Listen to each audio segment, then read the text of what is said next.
بات کروں گا. کل ایک بہت بنیادی فیصلہ ہوا ہے. ادھر بی بی نے بات کی اور بدقسمتی سے میں تعصب کی بات نہیں کر رہا, لیکن مہاجر قومی موومنٹ کی سینیٹر اٹھ کے کہتی ہے کہ قوم پرستی پہ سیاست نہ کرو. قوم پرستی پہ کسی نے سیاست نہیں کرنی, لیکن آبویسلی کل جو استحکام پاکستان آپریشن ہمارے پاکستان میں لانچ ہوا ہے, تو اس جملے سے یہی سمجھ آ رہا ہے کہ استحکام پاکستان پھر پختون اور بلوچ کی تباہی سے آئے گا. کل استحکام پاکستان آپریشن کا آغاز بھی ہو چکا ہے, اور میں فلور آف دا ہاؤس پہ کہنا چاہتا ہوں, ہماری دیر میں ایک علاقہ ہے میدان, وہاں پہ کل کچھ ڈرامہ بازی ہو. یہ ڈرامہ بازی ہم بہت دیکھ چکے ہیں. کوئی 6 دہشت گردوں کو جیب سے نکال کے وہاں گرایا گیا, اور پھر پورے علاقے میں خوف اور ہراس اور ہیلی کاپٹرز گھوم رہے ہیں اور بمبارڈمنٹس ہو رہی ہیں. تو اگر آج کوئی آواز اٹھا رہے پختون قوم کے لیے, بالکل ہم ہر کسی کے تکلیف کے ساتھ ہیں. مہاجر کے ساتھ تکلیف ہے, ہم ان کی تکلیف میں ان کے ساتھ ہیں. کسی بھی قوم پہ تکلیف ہوگی ہم ان کے ساتھ ہیں, لیکن ہم یہی امید کرتے ہیں, ہمارے گلہ یہی ہے کہ ہم تو سب کے دکھ و درد میں شریک ہوتے ہیں. قربانیوں کی بات ہوتی ہے, کوئی ایسی اچھی کوئی چیز نہیں ہے, لیکن الحمدللہ آئے ہم سے پوچھیں کہ قربانیاں کیا ہوتی ہے. جنہوں نے ایک ایک دن میں 100 کی تعداد, ہزاروں کی تعداد میں ملک کی خاطر, اس ملک کے امن کی خاطر, اس ملک میں جمہوری نظام کی خاطر, اس ملک کے قوم کی خاطر قربانیاں دی ہیں, اور ان قربانیوں میں جانیں نچھاور کی ہے. آج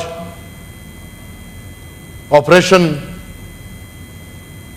استحکام پاکستان کا آغاز ہو رہا ہے, اور آپ کی اجازت سے میں تھوڑا ٹائم لوں گا, کیونکہ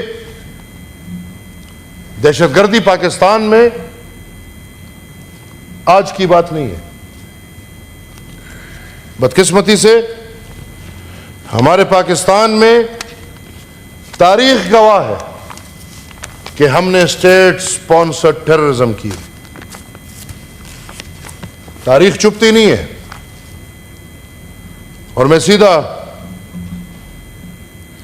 اپنے نقطے پہ آؤں گا, اور میں آج ایک تیار سپیچ جو میں قصداً عملاً انگلش میں تیار کی ہے, کیونکہ چیئرمین صاحب اس خطے میں دہشت گردی,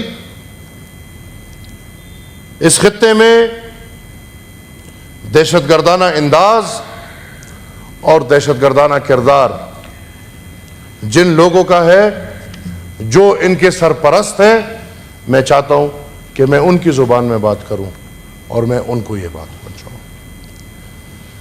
The story of terrorism in Pakistan starts a long time ago. From Brigadier Yusuf's Afghanistan, the bear trap, to Tariq Ali's The Clash of Fundamentalism,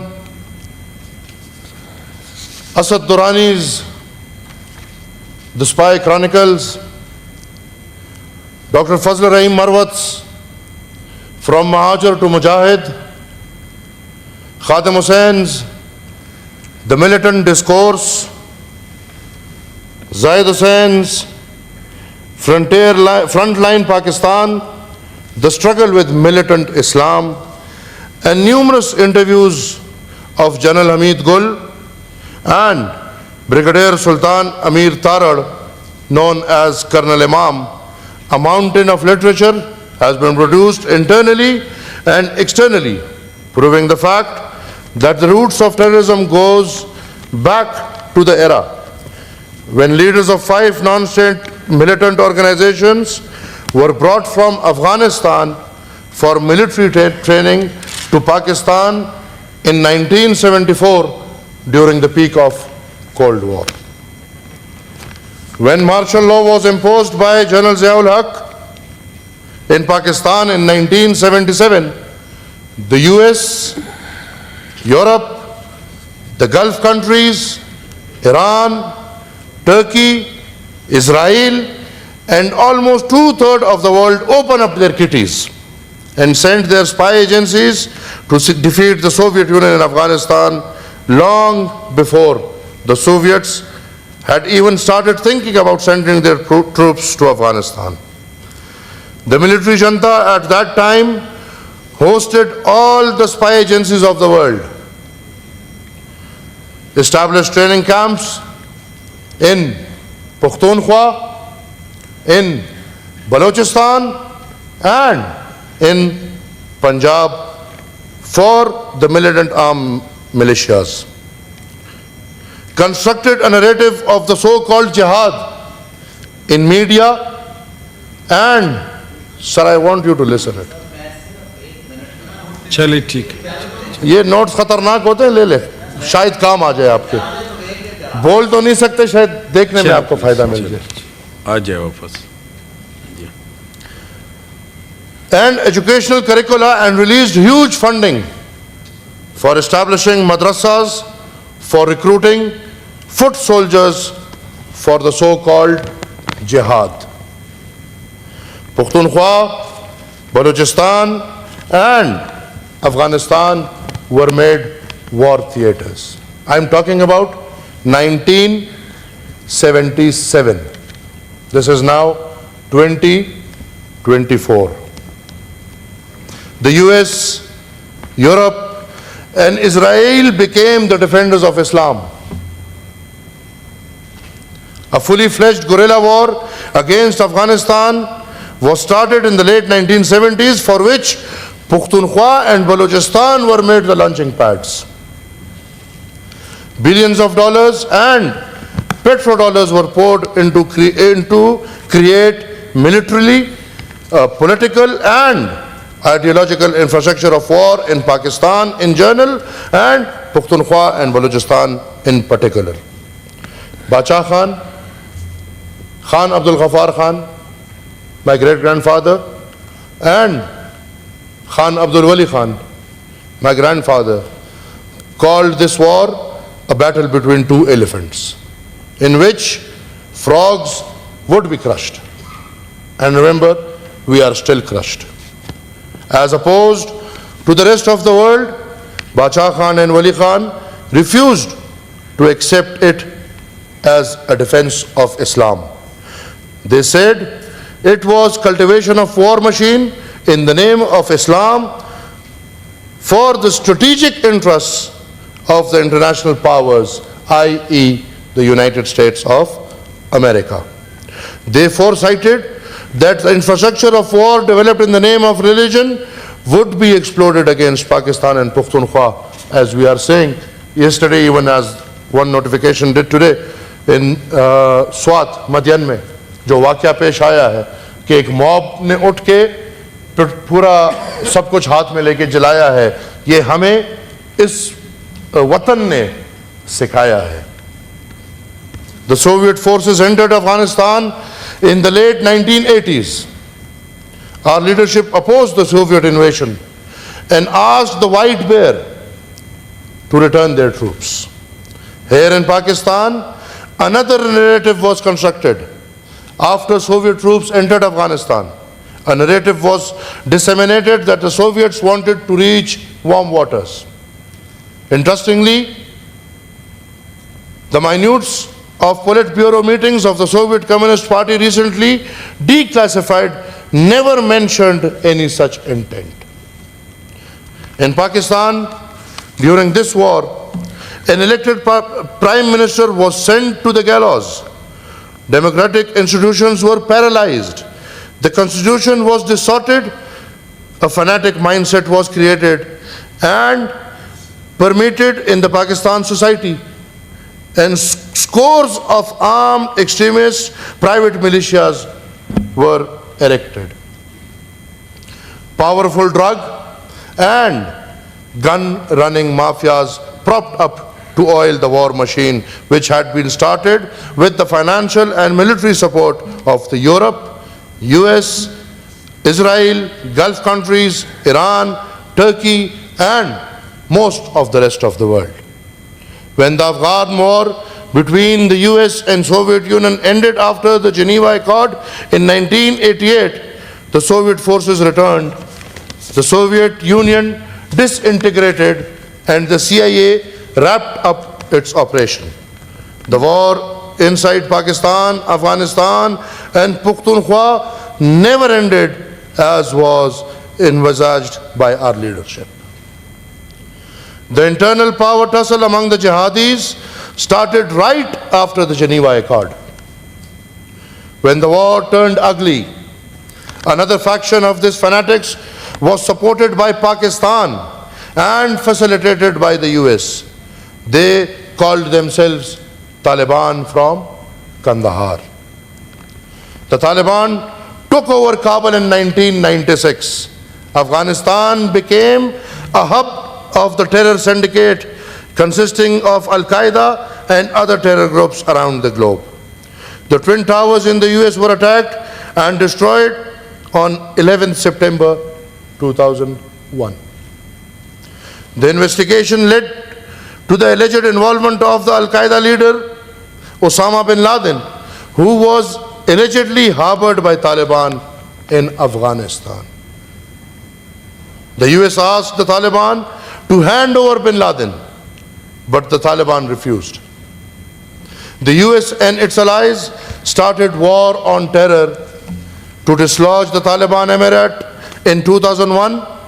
Bin Laden was later found in Pakistan, mountainous towns of Afghanistan, and as they claim, he was killed in 2011. Well, I don't believe myself that he was killed, because in this era, I haven't myself seen any of his picture or any of his video that's been shown where we can see that the terrorist, the biggest terrorist of the subcontinent, has been killed.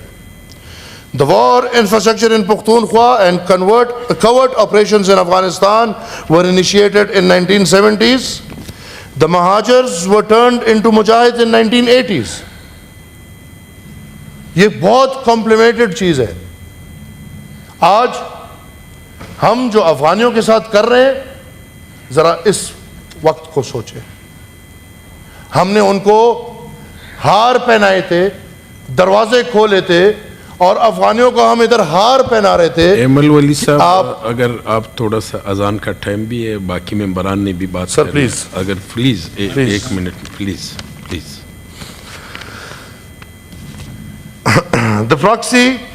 These proxies wars generated billions of dollars and petrodollars for all the strategics, masterminds, script writers, drug trafficking mafias, gun running cartels, commanders and foot soldiers. In the meanwhile, accommodation for religious, cultural, political, lingual, sectarian, ethnic, national and gender diversity squeezed and shrank to non-existence.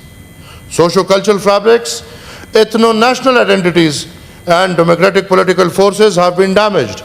Pakistan and especially Pakhtunkhwa and Balochistan have been put on time bomb that can explode anytime.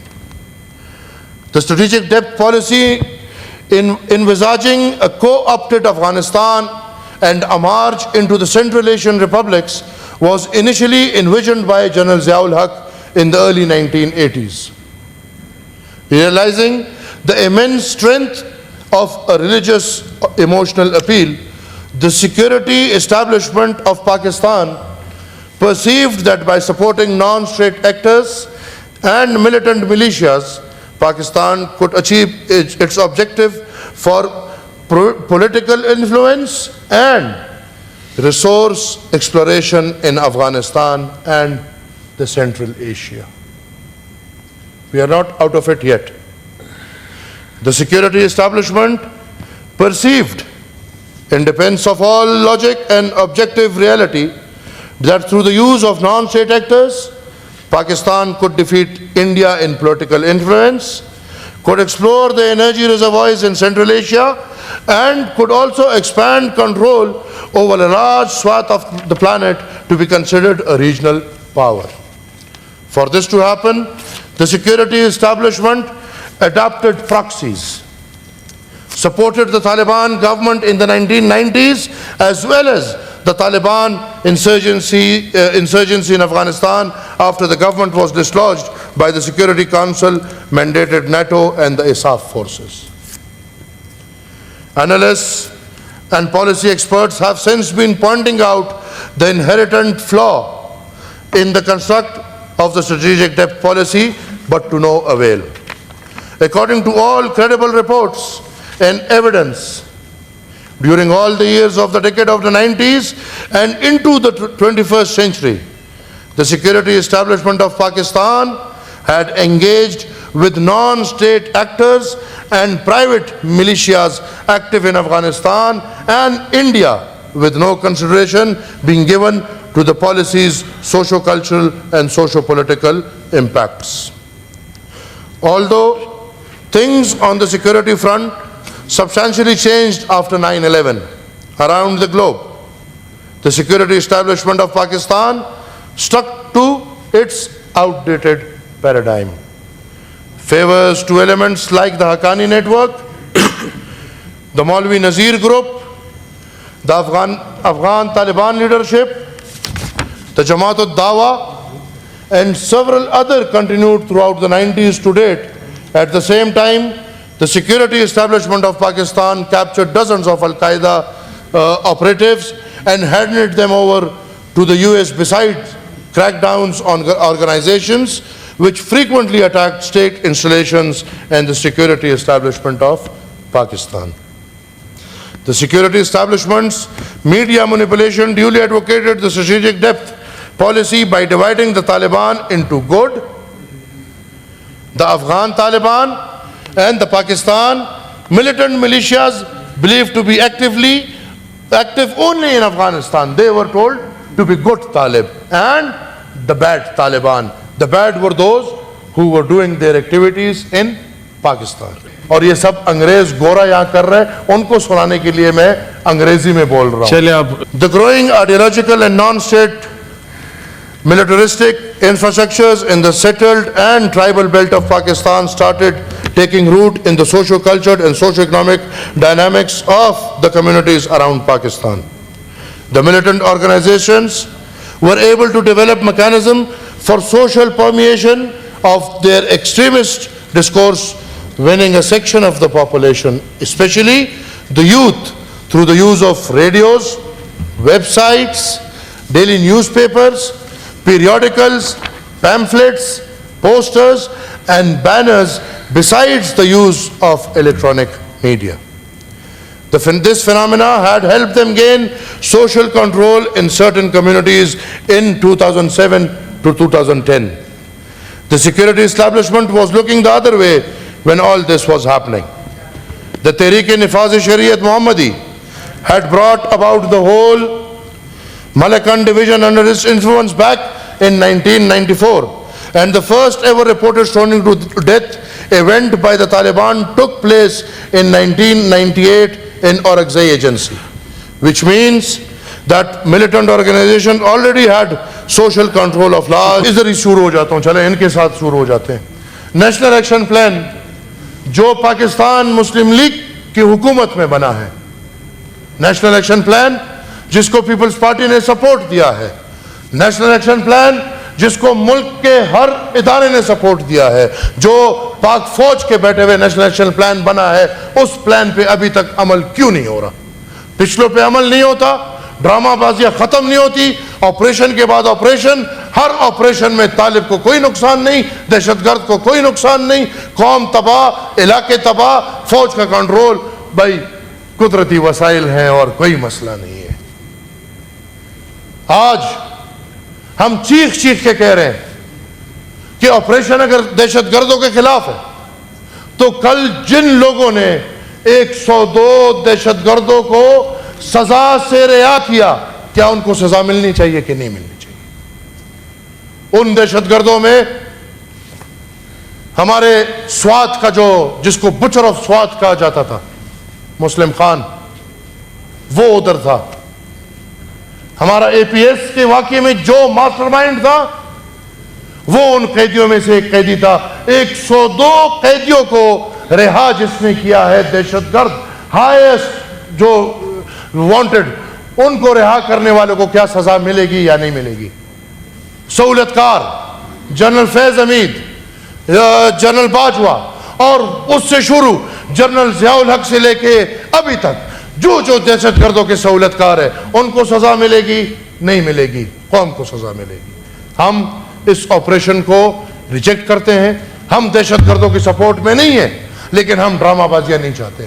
ہم چاہتے ہیں کہ پاکستان اگر فیصلہ کرتی ہے دہشت گردی کا خاتمہ کرے, گڈ اور بیڈ کے تمیز سے نکلے. ہر دہشت گرد ہے, اس کا کوئی مذہب نہیں, اس کا کوئی دین نہیں, اس کا کوئی رنگ نہیں, اس کا زبان نہیں. اس کے خلاف کاروائی ہو, صحیح کاروائی ہو. یہ نہ ہو کہ دہشت گرد کھلے گھوم رہے ہیں, وہ ان کے پروٹوکولوں میں گھوم رہے ہیں آج بھی, اور قوم تباہی اور بربادی کے سامنے پیش ہو.